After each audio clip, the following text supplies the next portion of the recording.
So let's start with Professor Kaku. Professor Kaku, you've been a leading forecaster of technology for most of your career. What do you think about the digital revolution that we've seen so far? Where is it going, and how might it interact with other forms of technological revolution in science, such as biotechnology? Well, in the coming years, computer chips will cost as little as a penny. That's cheaper than garbage, cheaper than scrap paper. So computer chips will be everywhere and nowhere, including our contact lenses. So when we put on our contact lenses and blink, we will go online. And who were the first people to buy internet contact lenses? College students taking final examinations. This means that my students will blink, and they will not have to memorize all the things I've been talking about. This is going to revolutionize education, because we cannot force students to memorize things that they can simply blink and get. And then if you feel sick, you will blink and see RoboDoc. RoboDoc is artificially intelligent, talks to you in plain English or Russian or whatever, speaks any language, accesses the entire internet for sound medical advice, almost for free. This is going to revolutionize the medical establishment. We'll still have doctors, but doctors will use RoboDoc as an aid. And if you're in a car accident in a foreign country, you don't speak the language, you'll talk to your wristwatch and talk to RoboLawyer. RoboLawyer understands the law in any country, in any language. In fact, I personally believe that artificial intelligence, the robotics industry, will eventually become bigger than the automobile industry of today, because your automobile will become a robot. You will talk to it. You will argue with it. You'll have discussions with your car about the best route to take. And when you want to park the car, you simply tell your car, park yourself. And the car parks itself. This is going to revolutionize urban economics when you don't have to worry about parking anymore.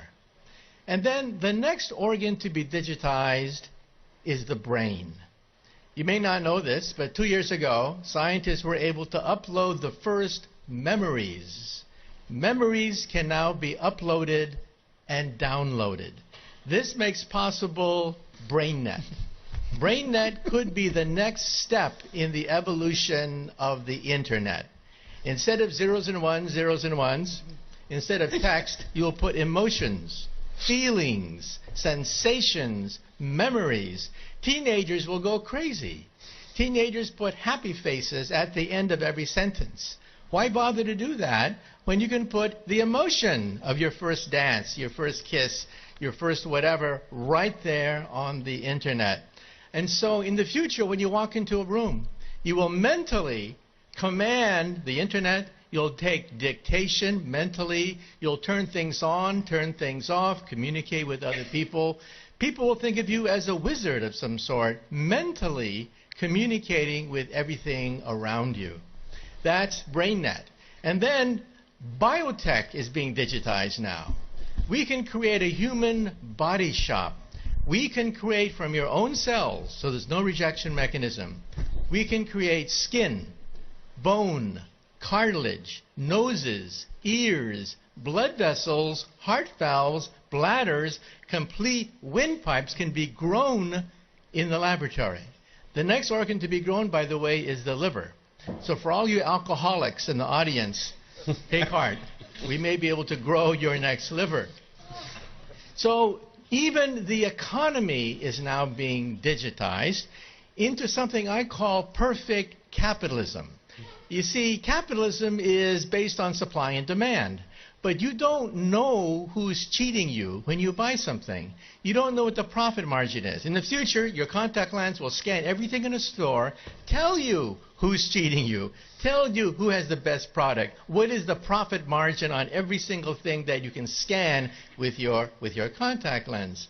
And so capitalism becomes perfect supply and demand. This means that there are winners and losers. The losers will be middlemen. Because why did Amazon become so big? Why did Airbnb? Why did Uber become so quickly so large? Because they digitized the middlemen. So I tell my friends, if you want to become a billionaire, take an industry. Take any industry. Write down all the places where there's friction, where there is middlemen, where there's obstruction, where there's frustration. List all the places in any industry, digitize it, and you too could become another Amazon founder. Thank you, Professor.